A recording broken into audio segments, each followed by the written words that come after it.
اشخاص پر چوری کا الزام لگا لیکن مانتا کوئی بھی نہیں.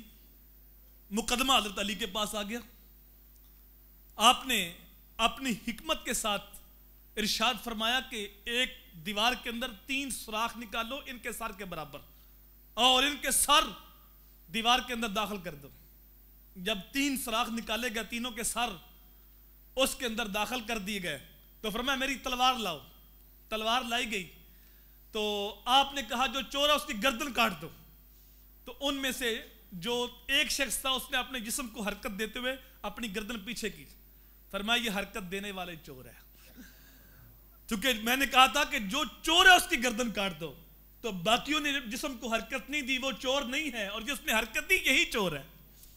اللہ اکبر. اسی طرح 2 آدمی کھانا کھا رہے تھے. ایک کے پاس 5 روٹیاں تھی اور ایک کے پاس 3 روٹیاں تھیں.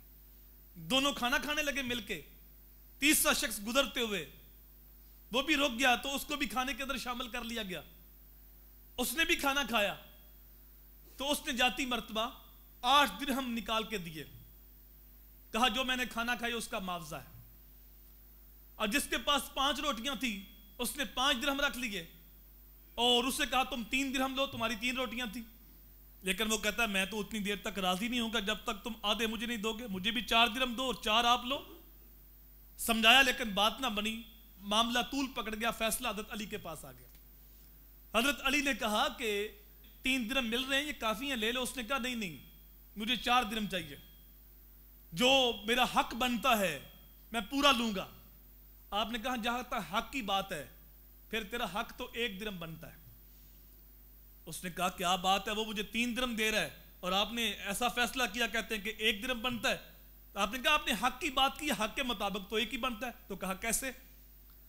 تو آپ نے کہا کہ ان 8 روٹیوں کے اگر 3 ٹکڑے کیے جائیں تو بنتے ہیں 24 ٹکڑے.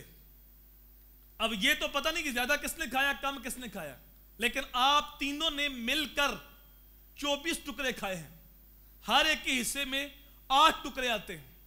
آپ کی روٹیوں کے 9 ٹکڑے بن رہے ہیں. 8 آپ نے کھائے 1 چھوڑا ہے. اس کی روٹیوں کے 15 ٹکڑے بن رہے ہیں. 8 اس نے کھائے 7 اس نے چھوڑے. تو یہ 8 درہم ہیں 7 اس کے ہیں 1 تیرا ہے. اس نے کہا جناب میں آپ کی بصیرت پہ قربان مجھے 1 ہی کافی ہے. تو آپ کے جو فیصلے تھے وہ حکمت پہ مبنی. اللہ نے وہ علم وہ بصیرت وہ شان عطا فرمائی کہ جو علی کا حصہ ہے.